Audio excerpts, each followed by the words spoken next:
Hello ladies and gentlemen, and welcome to Cogmind. My name is Sabouts. For those of you joining me for the first time, this is going to be a Season 2 of the game. I've played it before in the past, a long time ago when it was first released many years ago. I think it's been maybe 2 years, maybe even more than that.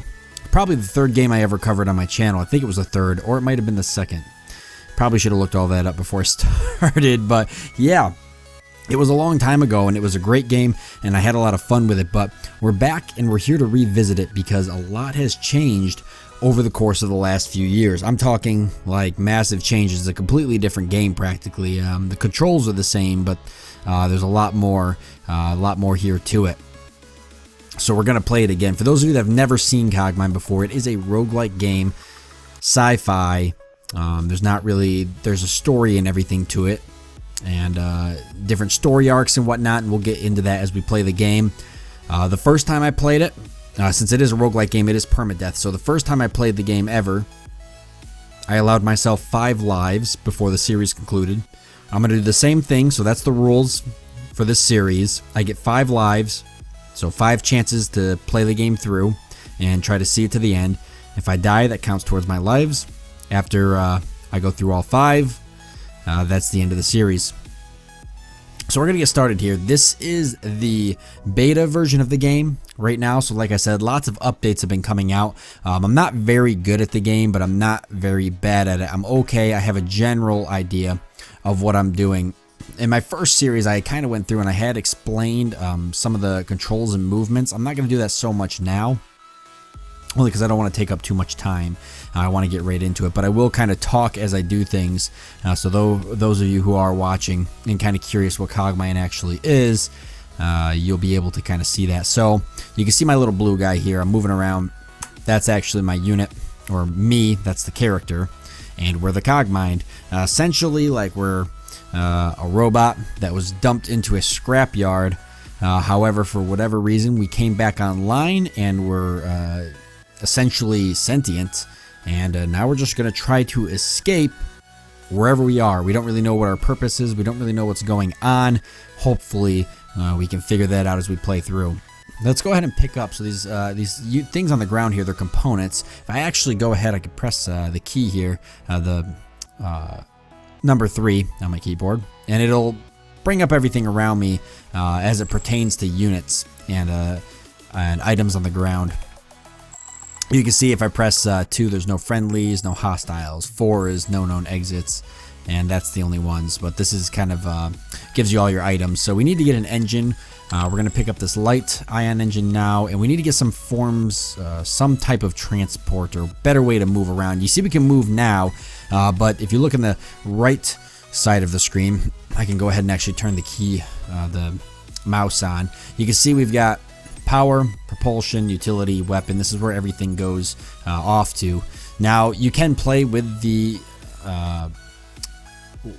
mouse. You can see I can actually move around with it. I like using the keyboard because it just feels pretty normal to me, because that's how I play a lot of my roguelikes.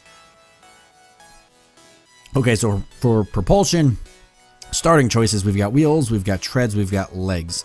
We're just going to go ahead and go wheels, I think.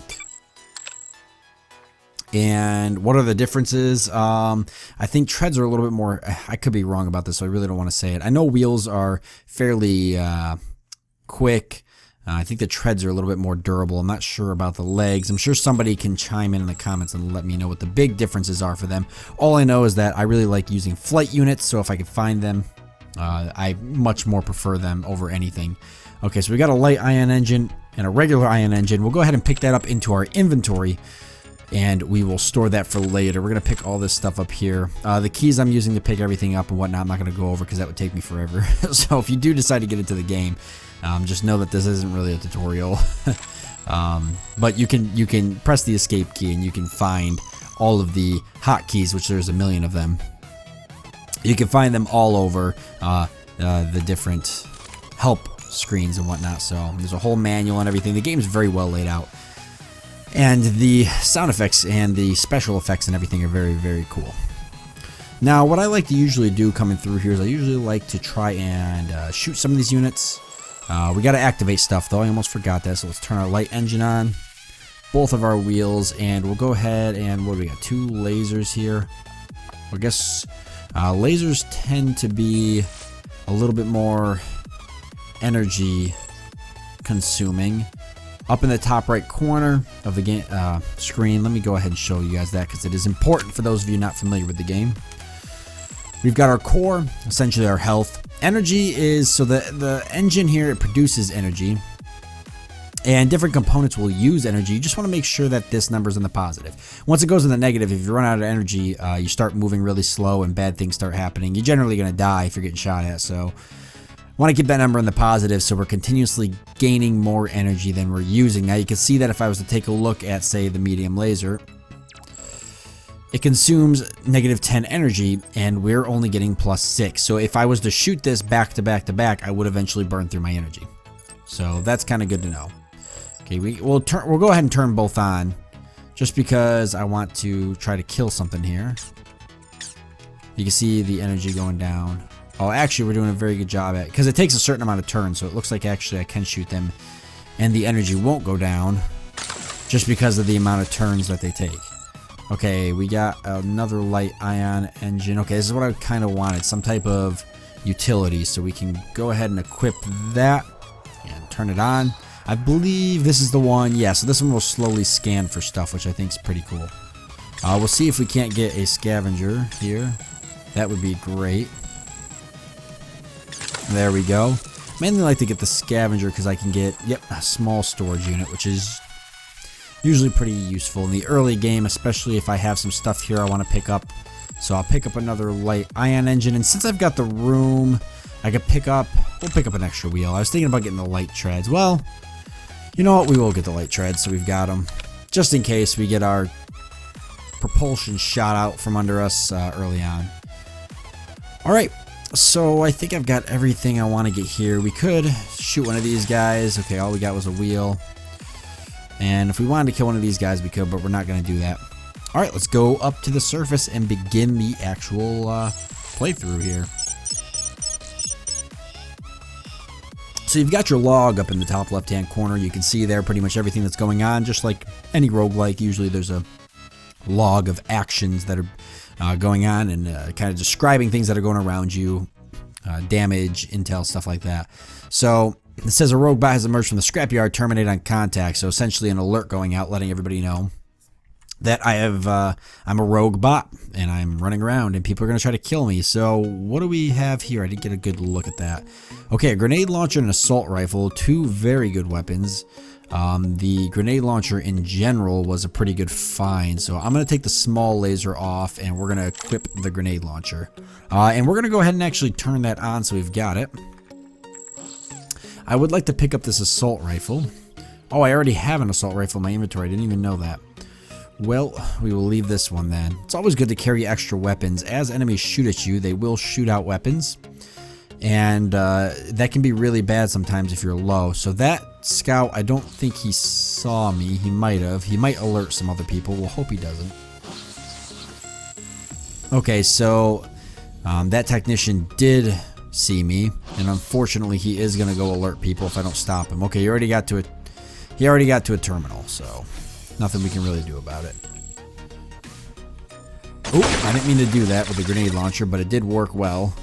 We killed the terminal and we killed him. Luckily we didn't hurt ourselves, which I'm not really sure how we got that lucky, but we did. Alright, let's hurry up and get out of here before somebody shows up. Oh, well, we can try to use this terminal. Let's see what we can do.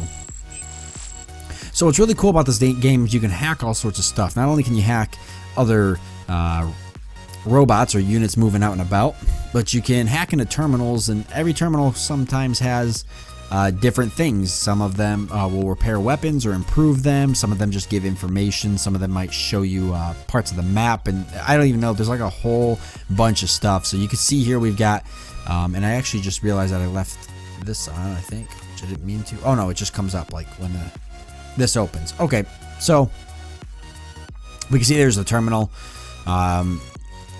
And just a couple different stuff here. Chance of detection, so that's pretty important because it'll let you know, how do I put it? So whether or not the database or the network essentially locates and notices that somebody's using the terminal who's not supposed to be.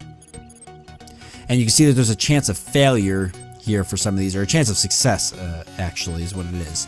So 80% chance of success for us to basically find out what the alert level is. And there's some other stuff here. If we wanted to see like the security status, or I think that's actually changing the security status.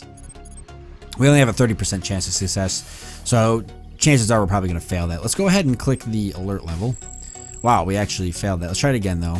Okay, so current alert level, so that's going to tell us right now what the alert level is, and it's low. That's important. As you go around and kill other robots, especially guard robots, that alert level goes up. The higher the alert level goes up, the more often you're going to get found by aggressive security guards and robots, and the more robots they're going to send, and the more stronger types of robots they're going to send. Consider it like, I don't know, like the wanted level in GTA. Yeah, in Grand Theft Auto. That's like the best way to describe it. The more you kill, the higher your alert level goes. The higher it goes, the more stronger stuff they send at you, and the more often it comes at you, and the more stuff on the map that's searching for you. So you want to keep that low if you can. And there's different ways to play the game. Some people just try to gun their way through. Some people will try to use utilities to try to sneak through. Some people will use propulsion and just fly so fast that nothing can catch them. There actually is really a lot of ways to play. I'm just going to do, at least for this first life here, I'm going to do kind of a mix. So just a little bit of everything. Okay, so we've got what appears to be a scout there. We're going to see if we can avoid him so he doesn't alert anybody. Oh, okay, too late. We got a mercenary. Let's deal with him now. I could run, and that would probably keep my alert level low. So why don't we try that first? If we don't think we can get away, then we won't. And let me turn this off because I'm sure that's bothering everybody. Yeah, because if we kill him, then technically that's gonna make things worse. And that scout did alert nearby units, so that's not going to help either. But we do have some flight units here. Another scout. Only one flight unit, so not really worth picking up. And some armor. Okay, we got some armored wheels, though. I really like the flight units, but I guess if I don't got two of them... Oh boy, we set off an alarm. Okay. Well, we're going to get out of the area then. I would like to at least... Ooh. Oh boy, please let there be like a hidden door. Okay, we got really unlucky, so we're just going to have to fight these guys. Luckily, the grenade launcher's pretty useful. Okay, so we got one down. Let's see if we can... Okay, there's the stairs. We don't want to kill too many if we can help it. Now, going up the stairs is going to take us to the next level. We don't want to hit the stairs until we think we're ready, though. I'm sure the alert level's already pretty high anyways. Let's see if we can swap these out. I should be able to. Oop, I didn't mean to do that.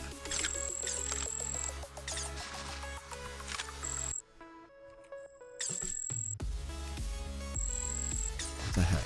There we go. Okay. Oh, finally. Alright, let's see if we can get away. We're moving pretty quick now. I really don't want to go up the stairs yet, but at the same time, I don't want to get my security level too high. I would much rather explore this floor a little bit more. Why don't we just take them on? There we go. That's a pretty good shot. Medium laser's pretty damaged. Oh, a heat sink. That could be useful. Heat sink will keep our... You can see that up in the top right corner where the health and everything is. You've got a temperature. So shooting certain weapons will increase your temperature. And system corruption. So things like EMP weapons and such will cause your robot to slowly become corrupted, which is never good. Okay, the pests are usually extremely obnoxious. We're going to deal with them now. Grenade launcher is great for taking them out, so we'll do that. Although they will probably raise our security level or alert level a little bit more. Alright, I guess we're going through a gun blazing playthrough here because at this point I'm causing a lot of headache and mayhem. Can't get a good shot. There we go. Okay, that guy's weapons down, so he's going to be awkwardly aggressive. There we go. If they lose their weapons, they'll sometimes like charge right into you like a banshee. There we go. Grenade launcher is a fantastic weapon. Also, I lost my other weapon, I see. And I might as well change out my... No, I want this one. There we go. Oh boy. There we go. And we took out his weapon. There we go. Also, I almost forgot to mention matter. Matter is like lets you shoot and everything, so it's very important. This purple stuff is matter, and you can see how much we've got up there. 132 out of 300, so we want to pick it up like as often as we can. Flight suits are something I'd like to get a bunch of, but unfortunately, not gonna happen. Okay, we gotta kill these guys. Once we kill these guys, we're out of here. Actually, I can take these guys' flight suits so long as nobody... Oh, never mind. Did that do damage to me? A little bit. That's okay, those stairs will heal us up. Okay, let's head to the stairs. Something really cool to take note, too, is that the little robots there, they actually run around and pretty much repair everything as it goes on. So, as things are like destroying, they're running around trying to fix everything. I almost feel bad for them. We actually need more weapons, I realize. We do have an assault rifle and a small laser.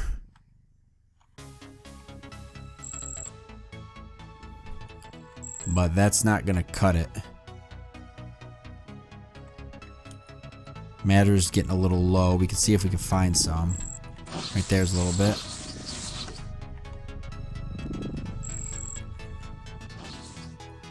Alright, let's head upstairs. We can do some exploring up there. Alright, and then this is really cool. So if you get to another level, not including the mines, I don't believe, but if you get to another level, you can go ahead and upgrade based off of how your playstyle is. So since we're kind of doing a more general play, so a little bit of everything for this first life, and then we'll try some other stuff later, but we're doing a little bit of everything here. What do we want more of? Utility is always pretty good to go with, especially in the beginning, and to be honest with you, I actually like getting a little bit extra power, because I like having another power unit on me, just in case if one blows out and for some reason if I have, the more the better, because if you run out of energy, you're going to be in a lot of trouble, especially if you can't fire your weapons. Speaking of that, what is this? Integration mediator. We can shift click that. Energy and matter required for part attachment reduced by 33%. Also increases chance 20% to avoid negative effects of attaching a faulty prototype. But this feature requires 20 matter to take effect. So that's pretty cool. Because to attach parts to yourself, it requires matter. That'll mitigate some of that cost. So that's kind of cool. Very nifty. I think since we don't have any other utility to really put up there, we'll use it for now. If we find something a little bit better, then we can go ahead and replace it. Okay, let's just take it one step at a time. I don't expect we're going to do all too well our first playthrough. There's a defender down there. I wasn't ready to do anything with that. Yeah, our first couple times I imagine it's going to be a little rough, but we'll get there. So we got an ECM suite, a sensor array, maybe some other stuff. Sensor array. That's not what I want. There we go. Oh crap, what are you doing?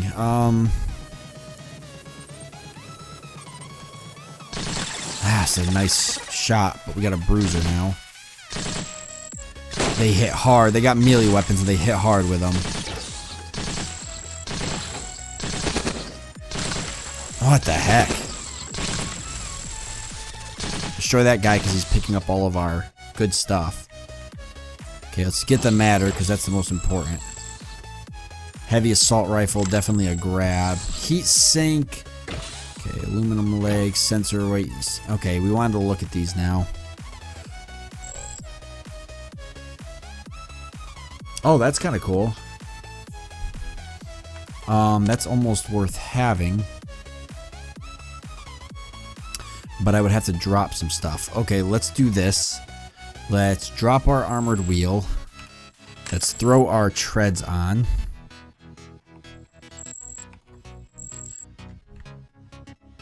And let's go ahead and drop the small storage unit because it's pretty much almost dead. And we'll throw the sensor array on and try that out. Okay, ECM suite, and that's usually, ECM suite's usually a pretty good one too. Yeah, long distance tracking by robots. I'm not really using the terrain scanner. I could technically sit here, right? And the terrain scanner would, yeah, so if I just sat like this, the terrain scanner would eventually scan my whole area. What do we got here? Local emergency access. Locate traps. Okay, let's try to do the local emergency access. Okay, let's see if we can do it again. Sudden abort of session control. Chance of detection is now at 42. See, the chance of detection goes up every time you fail. If you hit the chance of detection, then you are going to get detected, and they're going to send a task team out to get you. So, you know, we're not going to push it. We'll just go out and see. There's another terminal out there in that room out there. We can hit that and see. But that's going to be the end of this first episode. So once again, thanks guys for joining me. I'm really excited to keep going through with Cogmind. We've definitely got a good handful of episodes here to go through for the series.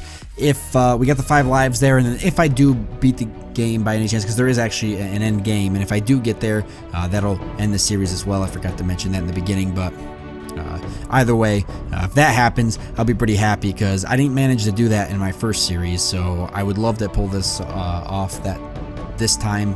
If I don't though, then that's that. But thank you guys for joining me. I do hope you enjoyed it, and I look forward to seeing you next time.